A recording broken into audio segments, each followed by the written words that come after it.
name's Alicia, and I created this YouTube page and channel just so that I could let my voice be heard a little bit. There's this gentleman named Shaun who lost the ability to live life at 21. It was 2001, right after 9/11, and he's tried everything, gone to doctors, emergency rooms, hospital stays, therapy, cognitive therapy, exposure therapy, more than 50 different kinds of medication. The side effects just stick with him. I can go on and on about what we've tried. And I met him in 2006, and I just thought that he was the best guy in the world. He had a heart, he was smart, intelligent, very, very good guy, deserving of the ability to live life, to drive, to go to work, to socialize, to go out in public. And the anxiety started slowly, and it gets worse every year. First started losing the ability to go out into the world, into busy stores, Walmart, restaurants. Then it took his driving away, and that was his favorite thing to do in the world, just drive down the open road. Like anybody likes basketball or football or skateboarding, he loved to drive. So it was literally heartbreaking that anxiety took that away from him. And then after I met him in 2006, I was able to give him his life back for a little bit. He would drive me to work. He would drive on his own, alone.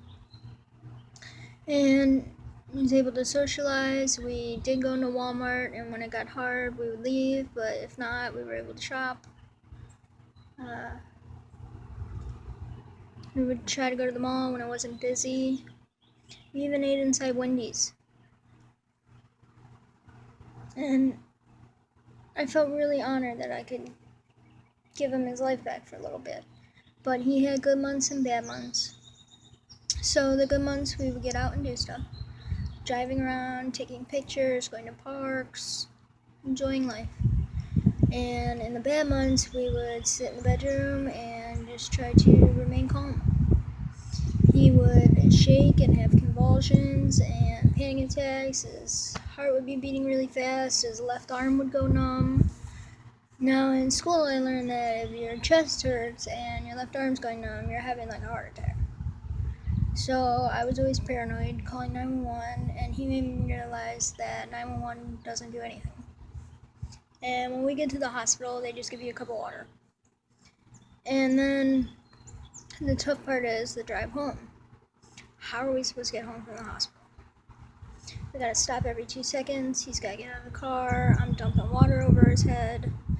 Use a wet washcloth, eye drops, anything we can to make the convulsions stop, to bring his heart rate down. Very stressful.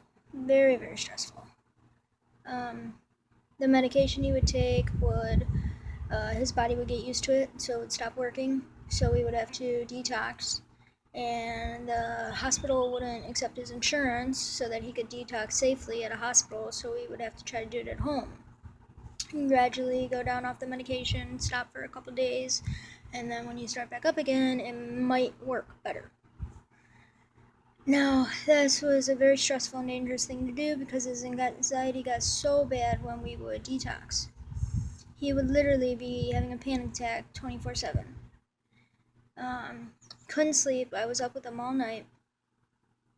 And the only thing I could do was hold him and rub his head and just try to let him know that I was there for him. Now it's been over 10 years. It is 2016. And it's been over 15 years since he's been sick. We try going to neurologists, try getting his heart checked out, EKGs, MRIs, countless CAT scans, physicals, physical therapy, like I said. because now his back is hurting so bad that it gives him a panic attack. His back or sciatic nerve or something is in so much pain that it is so painful to do ordinary things like vacuum or do anything. And my back rubs I try, but they don't work. Heating pads don't work.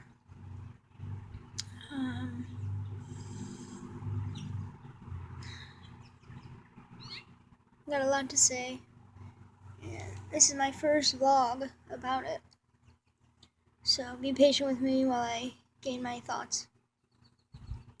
But right now we're at the part in our life where we could not live like this any longer. Couldn't try to make it to the doctors because, I'll give you a real quick example. One time we were on the way to go see the doctor, and I got on the freeway, which there's absolutely no freeway driving with him. And he said that it would be okay because it's only one exit. So as soon as I got on the freeway, it started getting really bad.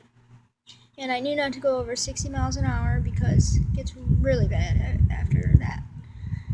And halfway through, we had about a half mile to the exit, and I had to call 911 and have them meet us at the ramp.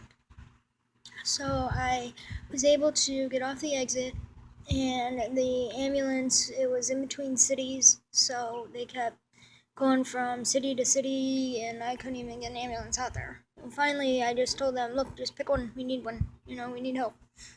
And the ambulance got there, and I called the doctors, and I said, look, we're on our way.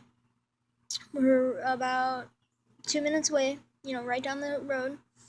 And we'll be there as soon as we can. The ambulance just got here, and it was rush hour traffic. And the ambulance understood so much. The paramedics were so nice. They're like, look, I know you don't want to go to the hospital. They don't help you. Just give you a cup of water. We know how important this doctor's appointment is. So, you can follow us. We'll turn on the light screen, and we'll get you there as quick as possible. So I was so excited that they were willing to do that. Turn on the light screen. All we had to do was follow behind them and get there safely. And the doctor on the phone refused. Said, you called 911, you have to go to the hospital. It's their policy. And the paramedics got on the phone and tried to convince them how difficult it is to actually come to the doctor and make this appointment, that it would be impossible to do this again, to go through all of this stress again. And the doctor still didn't even listen to the paramedic. So, just tried to safely get home. And right now, because of that situation, I called home health care, and now I have the doctors coming to the house. They never actually send a doctor, they send a nurse practitioner.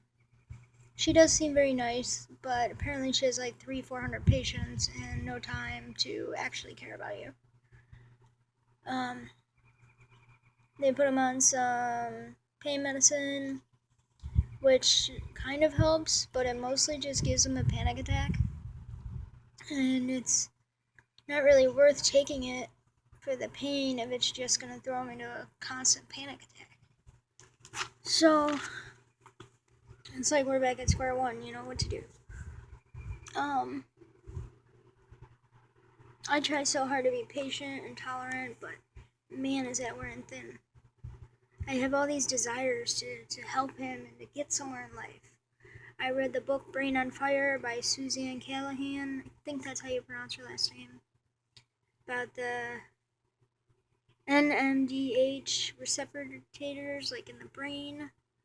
Basically, your brain gets inflamed and all this stuff starts happening, and you can go into seizures and paranoia, start paranoid. And it's just very unhealthy. And me and Shaun both felt like, maybe it wasn't just anxiety. Maybe there was actually something wrong. I mean, he felt his head having abnormal shapes. It was really hard to take a shower because he would have like this sensitive cone on his head. When they did the final, I think it's a CAT scan, they said that the neurologist looked at the CAT scan and said that they found 2 calcium deposits in his brain. And it's all kind of ironic because, you have these calcium deposits and now your head is sore and it actually physically hurts to take a shower. And the doctors are just like, brushing it off, like, your head changes shapes as you get older, so you turn into a cone head, big deal. And what else? They took this CAT scan in 2005, and we didn't find out about the abnormal calcium deposits until 2012 or 13. I can't remember, but a very long ways away. And we were concerned, how come they never told us about this? And they said, well, sometimes, the doctor, the nurse, if it doesn't feel like it's vital, important information, then they won't share it with you. Well, maybe something could have been done if they told us about it back then. I guess as you get older, the doctors don't really care anymore, and you're like a lost cause. So, if he could have got help when he was 21 years old, maybe he could have had a life and been able to work. He's literally jealous that I go to work every day. He's been homebound for 2 years now. And, whether we need a psychologist to work out the issues and the phobias, or a neurologist, a team of doctors who actually care. I know it's windy, I hope you can still hear me. But in the book Brain on Fire, she literally had a team of 10 doctors, like a neuropsychologist. That seems very important. Just to figure out what's going on in his brain and why, with the frontal lobe, the dopamine, serotonin, just whatever the heck is going on up there.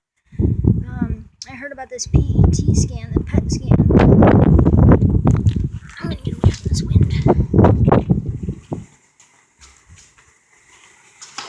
But it seems like the PET scan should have been something that would be done a long time ago. Very important. So all he wants me to do is to stay calm and be supportive and be there for him emotionally. And all I keep trying to do is fight for him. Learn as much as I can, read as much as I can. I wanted to be a chiropractor so I could fix his back. I wanted to go to school to be a neurologist so I can understand his brain. Psychology, anything I could do to help him. Masseuse so I could actually give better back rubs. My hands get tired after 5 to 10 minutes. Really sad. But all this arguing and frustration and stress. I'm doing laundry right now, so that's why there's that noise. Let's try back the wind again.